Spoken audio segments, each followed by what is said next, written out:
I'll share the images with you, what you have sent in the WhatsApp. Yeah.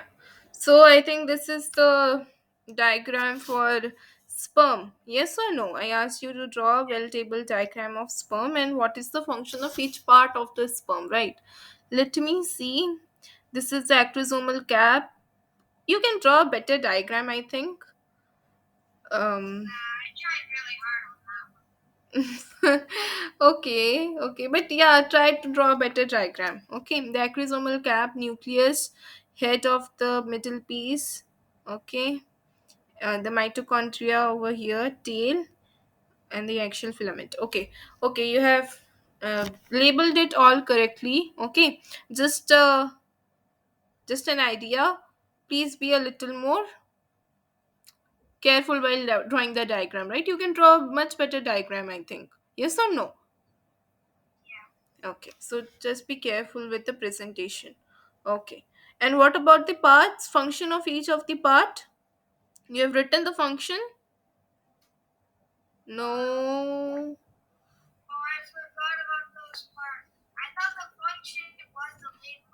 Okay, can you tell me the functions now?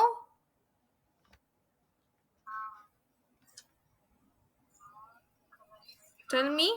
What is the function of the tail? We will start with the very easiest one. What is the function of the tail? Yeah, okay, it helps in the motility. Okay, it will help in the motility of the sperm. Okay, now what is the function of this mitochondria that is present?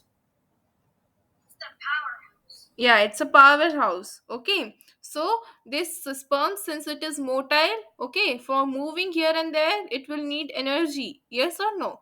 So who will provide this energy? This mitochondria will provide this energy. Okay, now what about this acrosomal cap? What is the function of this cap?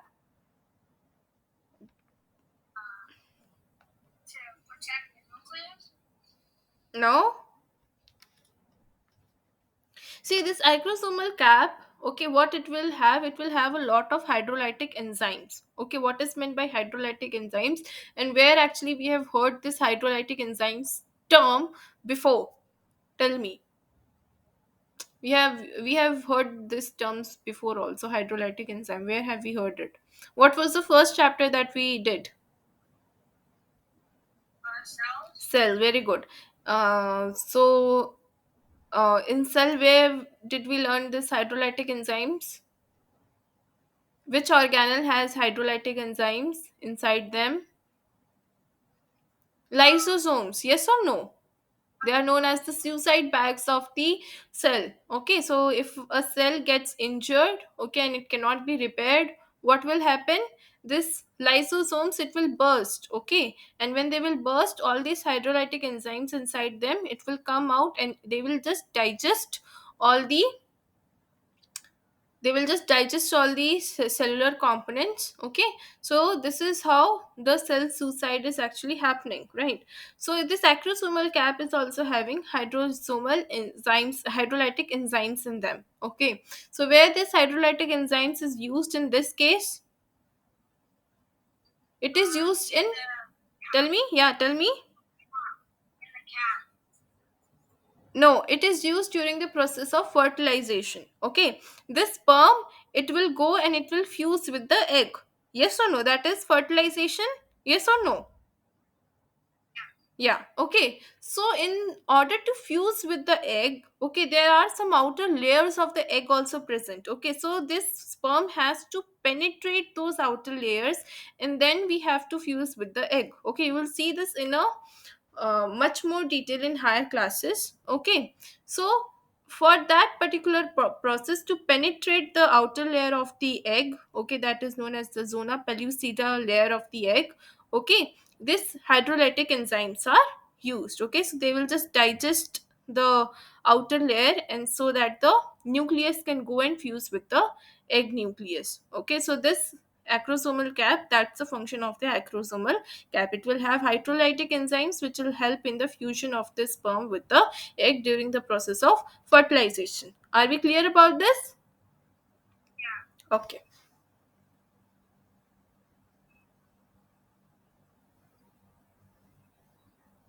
Okay. Now we had the difference between, I asked you to write five difference between oviparous and viviparous animals, right? Okay. See, what is a better way? How can you present it in a better way? You can just make a table, right? Viviparous on the left side, oviparous on the left side. Okay, then you don't have to use this viviparous shows, oviparous shows, viviparous does not, oviparous. See, it's just a lot of work for you, right? So instead, what you can do is you can just make a table, oviparous right side, viviparous left side. Okay, then you can just write that viviparous, it will show internal fertilization, oviparous, it will show external fertilization. Yes or no? That will be more easier, and it will be more presentable also. Okay, will you try to do it the next time? Okay, so viviparous animals, they show internal fertilization, oviparous animals, they show external fertilization. See, oviparous animals, they can show external fertilization and they can show internal fertilization also.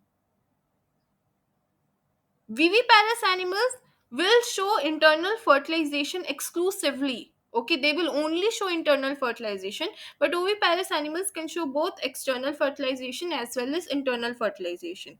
Okay, okay. Now, viviparous animals does not produce young ones. What's this? Can you explain this sentence to me? The third sentence. Can you explain this? Baby parrots does not produce young ones at the same, like they don't produce a lot of young ones at the same time. Yeah, yeah, that you have to write. Okay, where is that a lot of term? Hmm? You have to add that viviparous animals, they do not produce a lot of young ones at the same time. Okay, but oviparous animals, they produce a lot of young ones at the same time. Okay, good. Now oviparous is more common in animals. Okay,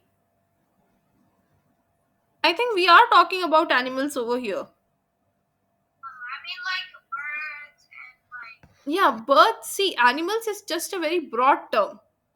Okay, we humans are also animals only. Okay, it's just a very broad term. We have both birds, mammals, fishes, everything inside these animals. Okay, so just try to be uh, more apt, okay, more accurate in your answers. Okay, so this oviparous is more common in birds. You can write, okay, you can write this birds. Okay, you can write aquatic animals also, fishes also, sorry, amphibians also. Okay, okay, but these are not 5 points, it's just three, and for viviparous it's just two. Where are the rest? Oh, you had five for each? Yeah, yeah. That is what difference means. Okay, whenever you are asked to write a difference, you have to write it in a tabular form first. Okay, you have to write it in a tabular form. Okay, and suppose we are writing in a tabular form, so first point is the site of fertilization. Okay, so viviparous animals, they will show only internal fertilization. Then you can go to the oviparous section and then you can write they show both external and internal fertilization. Then the next point, okay, number of young ones. Okay, so viviparous animal, they will not produce a lot of young ones, they will produce a lot of young ones. Okay, so this is how you have to write a difference, write the difference whenever you are asked. Are we clear about this? Okay. Now the third question was fertilization, right? The sperm fuses with the female through intercourse and forms an egg that gets implanted in the uterus of the female. Okay. See, fertilization, whenever you are asked this fertilization, you just have to remember three terms. Sperm fuses with the female gamete, egg, and forms a zygote. Sperm, egg, zygote. That is the three terms that you have to remember. You don't have to write all these stories that the sperm will fuse it through intercourse, then it will get implanted. They are separate processes. Okay, intercourse is a separate process, implantation is a separate process. Fertilization is what I am asking about, right? So the process of fertilization will only have three keywords: sperm, egg, and zygote. Okay, so the sperm, it will fuse with the female gamete, that is egg. Okay, and it gives zygote. Okay, and even then you have written wrong. Okay, it does not form an egg, it will form a zygote. That zygote will get implanted in the uterus of the female. Are we clear about this? Egg is the female gamete over here. Sperm plus egg forms the zygote that will get implanted in the uterus of the female. Now are we clear? Okay. Now sperm, okay, you have written more. Sperm travels through fallopian tube and penetrates zona pellucida and fuses with it, which forms zygote. Yeah, this is also correct. Okay, but I just wanted a two-line statement for fertilization, that the sperm, that is the male gamete, it will fuse with the female gamete, that is the egg, and it will form a zygote. This process is known as fertilization. Just a two-line sentence is also okay. Are we clear about this? Okay. What is this? I'm sorry.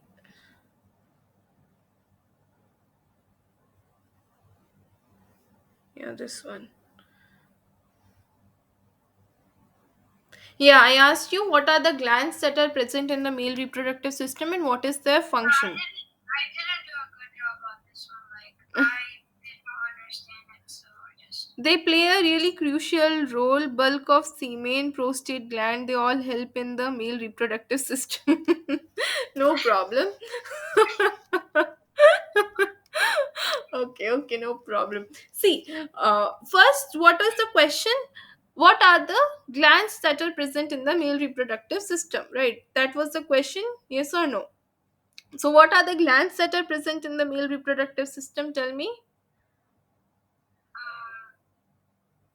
Glands like prostate gland.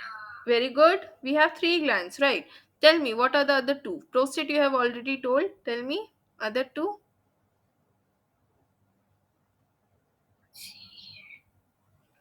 Hmm?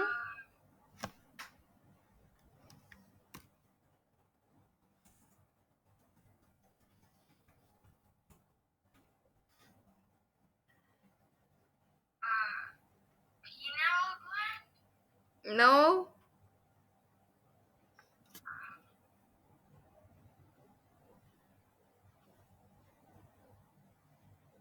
What other glands are present? Tell me.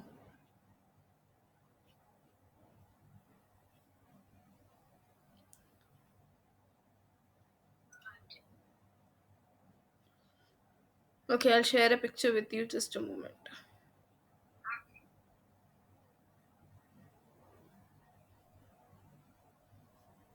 Yeah. See? Now can you tell me what other glands are present? Yeah, see this one. This one it's better, yeah.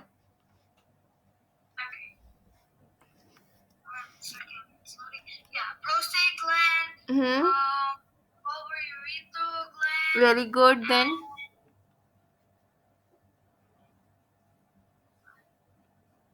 seminal vesicle. Yes or no? Yeah. So these three are the glands that are present in the male reproductive system: seminal vesicle, prostate gland, and bulbourethral gland. Okay. Now, what is the function of these three glands? They will provide a medium for the sperms to swim. Okay, always remember this example. I asked you, right? You cannot swim without water. Yes or no? Okay, so you cannot swim without water. So these sperms also, they will swim. Okay, they will swim. So they will swim, they need a particular medium to swim. Okay, so who provides that medium? The seminal vesicle, bulbourethral gland, and prostate gland, they will provide the medium for the sperms to swim. Okay, and whatever the secretions these glands will be pouring plus the sperm, they will together be known as the semen.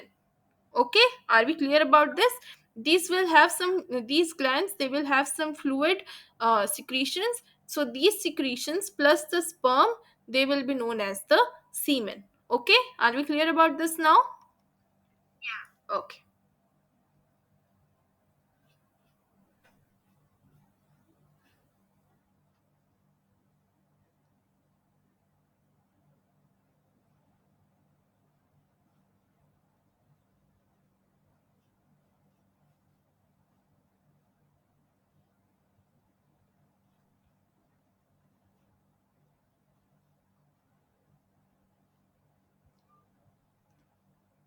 Uterus, cervix, vagina.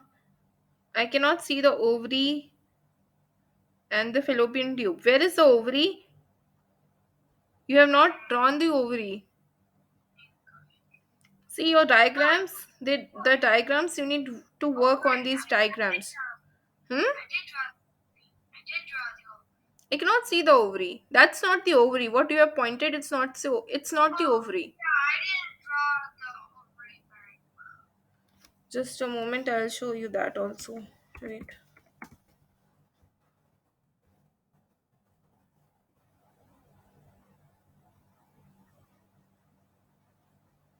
See, you have to work on your diagrams. Both of you, both Naveen and Nikhil, you need to work on two things particularly, on your presentation skills as well as your diagrams, right? They are like not up to mark. Okay, even if you know the things, if you're not able to present it in the proper way, there is no use. Okay, because the teacher will only be checking your mark sheet at the end of the year. Okay, they will not care what you know and what you don't know. They will only be grading you on the basis of these tests that has been like taking, they would be taking, okay, the whole year along, right? So please, please, please focus on your presentation as well as on your diagrams. Okay, I'll share the screen for female reproductive system as well. Just a moment. Yeah, can you see? Okay, see, it's just a simple diagram. Okay, so this is the ovary, right? This is the ovary right here, and then we have the fallopian tubes. Okay, then this is the uterus, this is the cervix and the vagina. Rest all is okay, just the ovary part is missing over there. Okay, so just try to correct that. Okay, just a moment.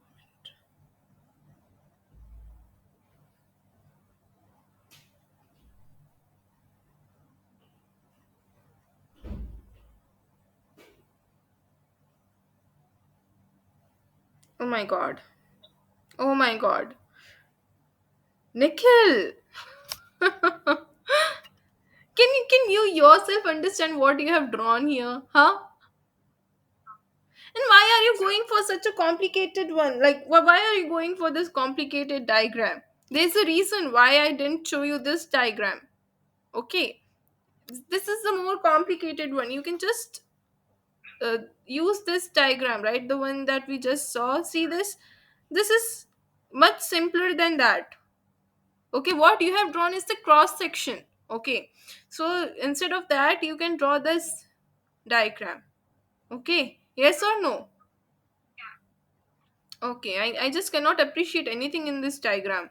Seriously, this is the testis. Okay, then we have the epididymis. It's all, I'll please the labeling. I'm just seeing if it's okay or not. Prostate gland. Okay, seminal vesicle. I don't know where the seminal vesicle is hanging in this particular diagram. See what you have pointed it to. I don't know. Bladder. Okay. Sperm. I don't know where the sperm is, like what the sperm is doing near the bladder. I don't know. This is the penis. This is the urethra, and this is the testis. Okay. Partly the labelings are okay. Okay, it's correct. Um, but the diagram is like really bad. And one more thing, the spelling of uterus over here is wrong. Okay, be careful about your spellings as well. Okay, you both make a lot of mistakes in spelling as well, so try to practice your spellings as well. Okay. Okay, so this was the test. Okay, okay, no problem. We'll just stop sharing. Okay, so we have discussed the test. Yeah, so what chapter we were dealing in the last class? We were dealing with sound. Yes, sound, right. Okay, just quickly tell me what are the parts of ear?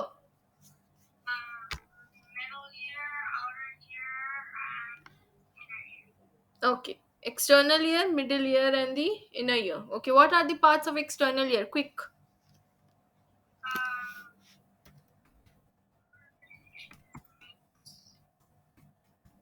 Hmm?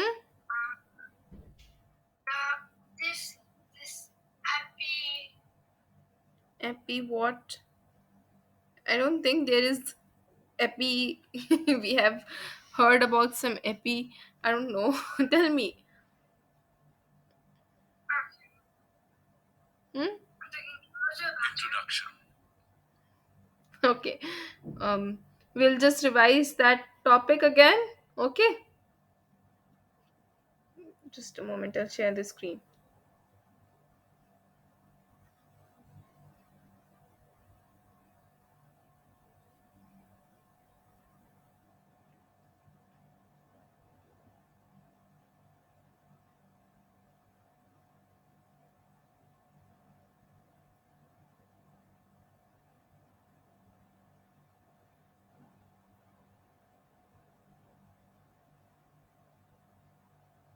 Now, can you tell me what are the parts of the external ear, middle ear, and inner ear? Can you tell me? Yeah, the pinna and the ear canal, they are the parts of external ear. Okay, what about the middle ear?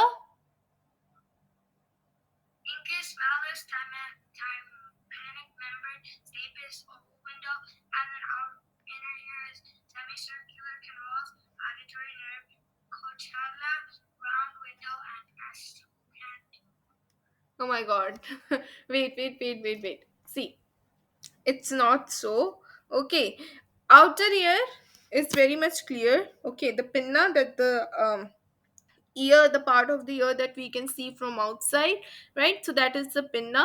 Okay, that is the part of external ear. Then we have ear canal. Okay, so there is a hole in your ear, right or no? So you can just put your finger through that hole. Okay, so you will feel that there is a canal like structure. So that canal like structure is nothing but the ear canal. Okay, so this pinna and ear canal, they are both the parts of external ear. Okay, now there will be a membrane. Okay, there is a membrane that is stretched at the end of this ear canal. That membrane is known as the tympanic membrane, or more commonly you would have heard it as the eardrum. Okay, it is the eardrum. Okay, so that is present, and after this tympanic membrane, middle ear will start. Okay, so in this middle ear there will be three bones. Okay, three small bones. First we have malleus, then we have incus, then we have stapes. Okay, now the stapes, they are the smallest bone in our body. Okay, now these stapes will be connected to the inner ear through a window. That window is known as the oval window. There is one more window that is known as the round window. Okay, so these two windows are actually connecting the middle ear to the inner ear. Okay, there is one more opening that is known as a eustachian tube, which will connect this middle ear to the pharynx. Okay, so this eustachian tube is also present in the middle ear. Now, what about the inner ear? We have three semicircular canals in the middle ear. Then we have one cochlea. Okay, and through this semicircular through this inner ear, what will go? Auditory nerve will go, and this auditory nerve will go where? To the brain. Okay, so whatever sound we are hearing, whatever sound we are hearing in terms of vibrations, these vibrations or the sound, they will be perceived by the brain. That is all about the ear. Are we clear about this now? Yes or no, Nikhil? Nikhil, are you there? Yeah, okay, you're clear now. Okay, so what actually happens, the spinna, okay, it is responsible for capturing all the, you will see the spinna is in like cone shaped. Actually it is like in a cone shaped, funnel shaped structure, right? Why it is in a funnel shaped structure?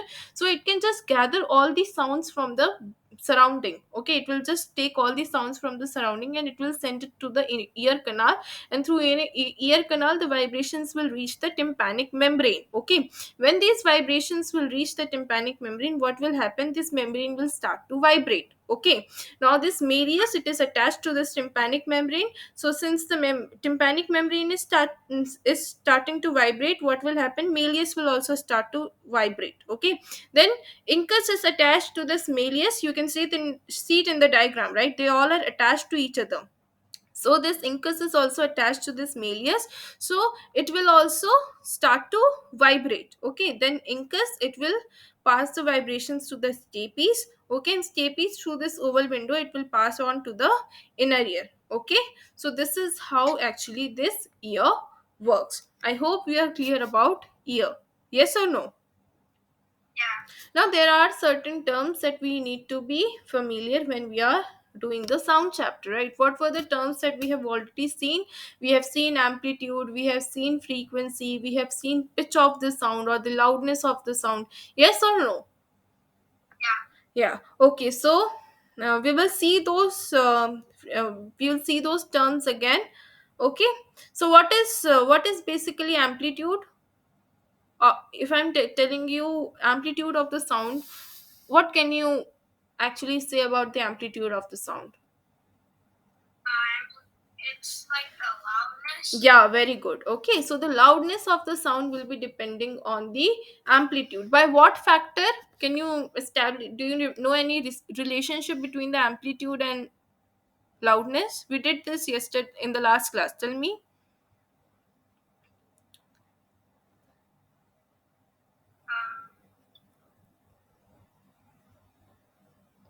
Loudness is actually proportional to the square of the amplitude. If you will increase the amplitude by 2, so what is the square of 2? It will be 4, right? So the loudness will increase by 4 times. Okay, so this is the relationship between amplitude and the loudness of the sound. Okay, now what about frequency? I asked you to read about yeah, I remember. What is the frequency that can be perceived by human ear?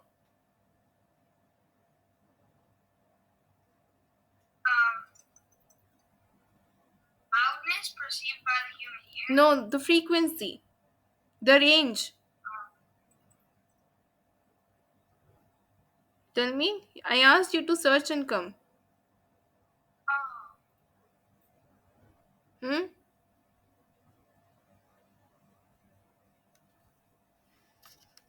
Tell me first, what is actually frequency? Frequency, what is it? Frequency is like the sound, like the waves. Yeah. What what about that? And each wave is like a higher frequency. Okay, I know what you are trying to say, but you are not saying it properly, right? Okay, we'll just see it in the video first. Okay, we'll just revise it. Yes or no? Okay, just give me a moment.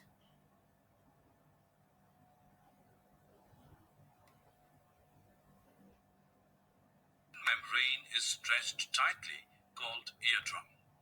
Sound vibrations make the eardrum vibrate, and the eardrum sends vibrations to the inner ear. And through inner ear, it goes to the brain. This is how we hear sound. Amplitude, time period, frequency. Amplitude. Amplitude of the sound is nothing but the loudness or the amount of maximum displacement of the particles while the sound is produced. When the amplitude of the vibration is large, the sound produced is loud. When the amplitude is small, the sound is feeble. Frequency of sound. The number of oscillations per second is called the frequency of the oscillation. Frequency is expressed in terms of hertz.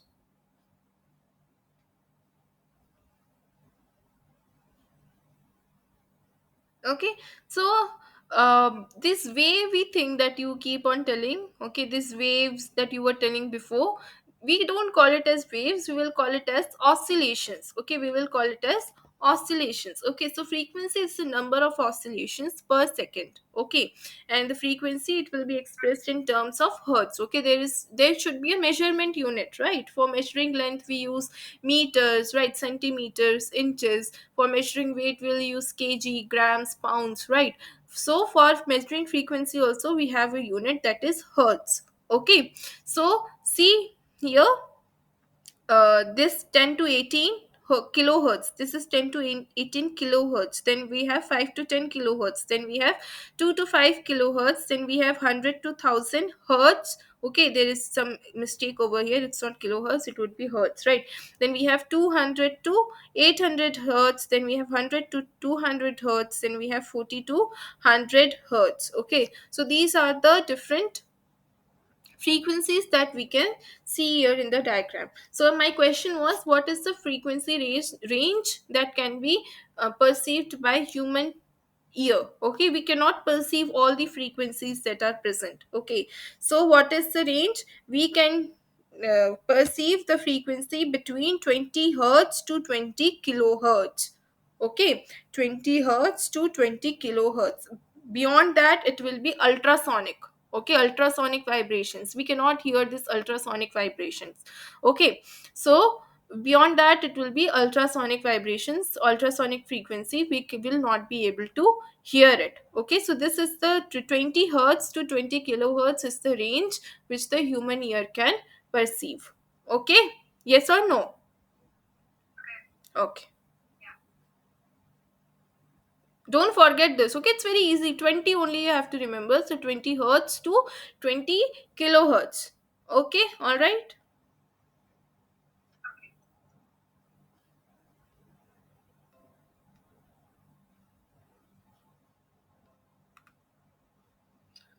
Loudness and pitch.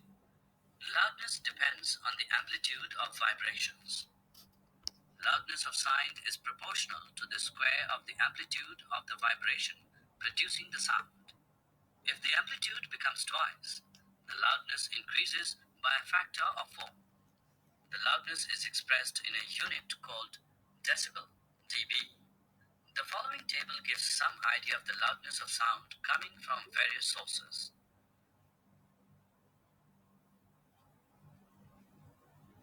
Okay, so the loud, this part we have already discussed, right? The loudness of the sound will be directly proportional to the square of the amplitude. Okay, so if we are increasing the amplitude by 2, then 2 square is equals to 4, right? So the loudness will be increased to 4. Yes or no? So this is loudness. And what is the measurement unit for loudness? It is decibel. Okay, just like for frequency we are using hertz, for loudness we'll be using decibel. Okay, Nikhil, just give me a moment, I'll just charge my laptop, just a moment.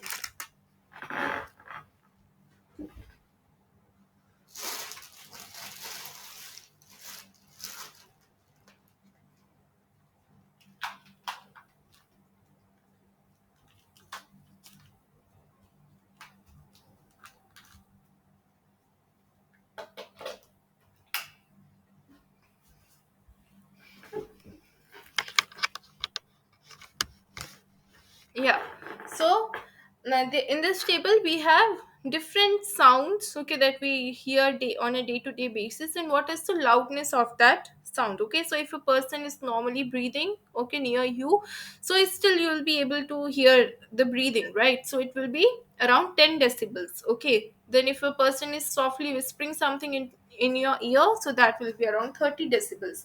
A normal conversation, okay, so it will be 60 decibels. In a busy traffic area if you'll go, you will have 70 decibels, and if the traffic is even more, it will be around 80 decibels. Okay, so these are the different sound, these are the different loudness levels that we hear on a day-to-day basis. Okay, so beyond 80 decibel, okay, that will just come under noise pollution. Okay, that is physically painful for you to hear. Okay, there is sometimes there are sound, okay, there will just such a loud music that you will actually have to cover your ears, right? So they are, these are physically painful decibels. Okay, beyond 80 we will consider as physically painful sound. Okay, are we clear about this? Okay.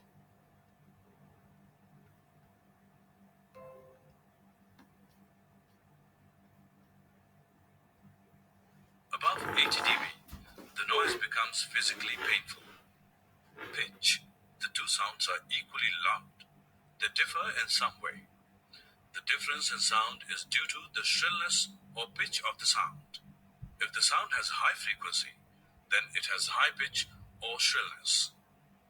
If the frequency of vibration is low, then it has low pitch, that is, vibration of drums.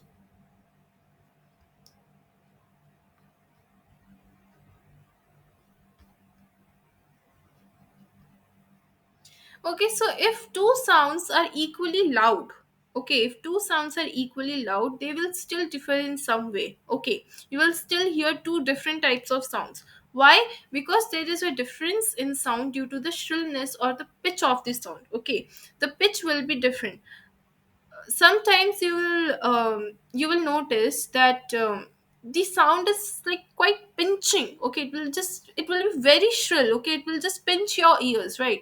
So that is actually the shrillness of the sound. Okay, so if the sound, it will have high frequency, then it has high pitch, or it will have low frequency, then it will have low pitch. It will have low pitch. Okay, so if the two sounds are equally loud, what does that means? That the amplitude of these two sounds will be same. Yes or no? The amplitude will be same, but there is this difference in frequency that is actually bringing out the change in the pitch of the noise. Okay, so you can see in the diagram, the first one is a flute. Okay, the see, in all the three, the wave diagram that you can see in all the three, the amplitude is same. Okay, the amplitude is same, but what is difference? The frequency is different. Okay, so this particular diagram, in this wave diagram, it is having high frequency, right? So this will be more shrill.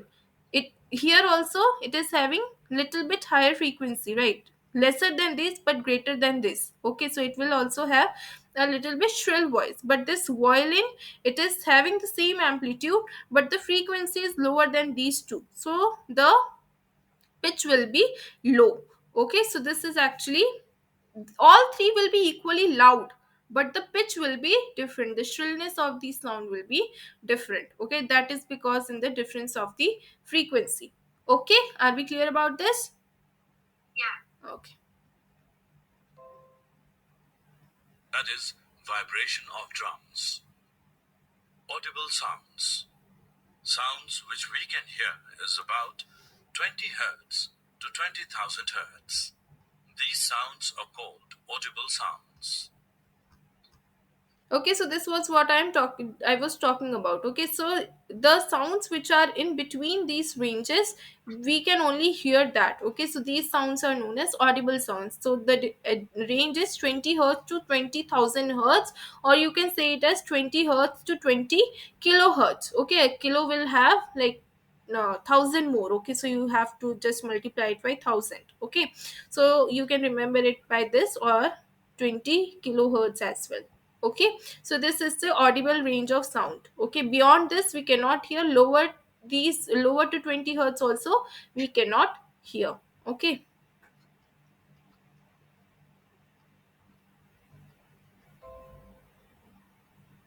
Ultrasonic sounds.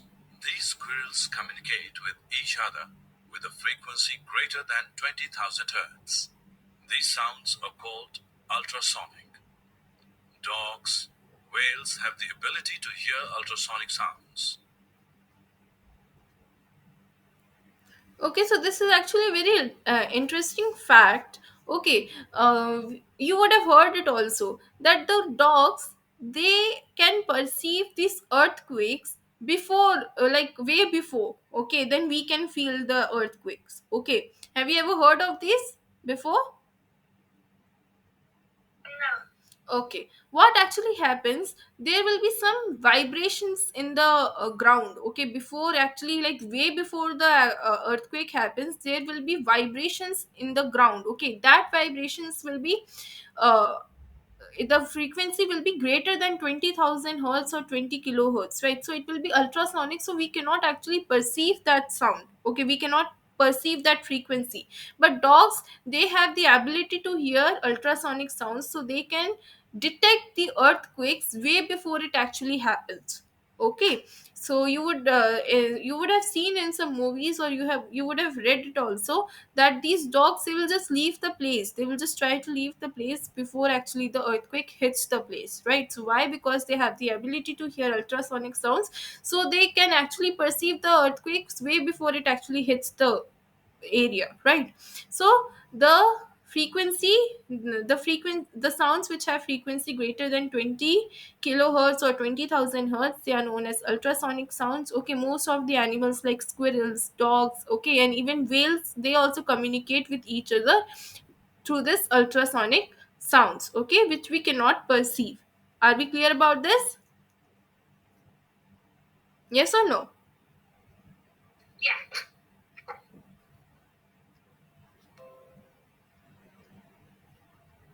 The ultrasonics are used to take the scan pictures of various vital organs. Infrasonic sounds. Sounds which have frequency less than 20 Hz are termed as infrasonics.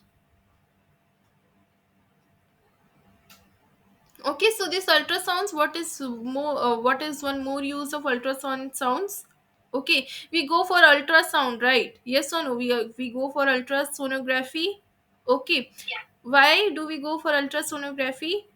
They are just scans to see, detect any internal damages to the body, right? So we use for medical also, we use this ultrasound for medical purposes also. And what about the sounds that are lower than 20 hertz? They will be known as infrasonic sounds. Okay, so these sounds are also not audible to humans. Okay, we cannot perceive those frequency also. Okay, so lower than 20 hertz is infrasonic, we cannot perceive that. Higher than 20 kilohertz or 20,000 hertz is ultrasonic, we cannot perceive that too. Only between the range of 20 hertz to 20 kilohertz is audible. Are we clear about this? Don't forget this. Okay.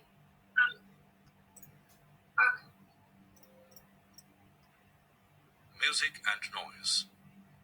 Sounds which are pleasant to hear are called as music. Here we have number of instruments which produces pleasing sound. Noise. Sounds which gives discomfort to hear. Such unpleasant sounds are called as noise. For example, when a cup of glass breaks, it produces noise. Noise pollution and its control. Presence of excessive or unwanted sounds in the environment is called noise pollution. The major cause for noise pollution is sounds of vehicles, explosions including bursting of crackers, machines, loudspeakers, etc. Television and transistor radio at high volumes, some kitchen appliances, desert coolers, air conditioners all contribute to noise pollution. Summary. Let us summarize what we have learned. Sound is produced by vibrating objects and it is carried in all directions in a medium. The to and fro or back and forth motion of an object is termed as vibration.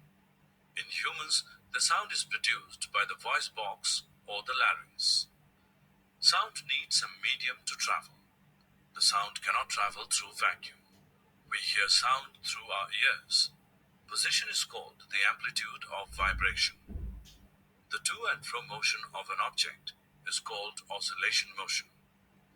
The number of oscillations or vibrations per second is called the frequency of oscillation. The frequency of a body is expressed in hertz. Larger the amplitude of vibration, louder is the sound. Higher the frequency of vibration, the higher is the pitch or shrill is the sound. For human ears, the range of audible frequencies is roughly from 20 to 20,000 hertz. The presence of excessive or unwanted sound in the atmosphere is called noise pollution. Major causes of noise pollution are sounds of vehicles, explosions including bursting of crackers, machines, loudspeakers, etc. Plantation on the roadside and elsewhere can reduce the noise pollution.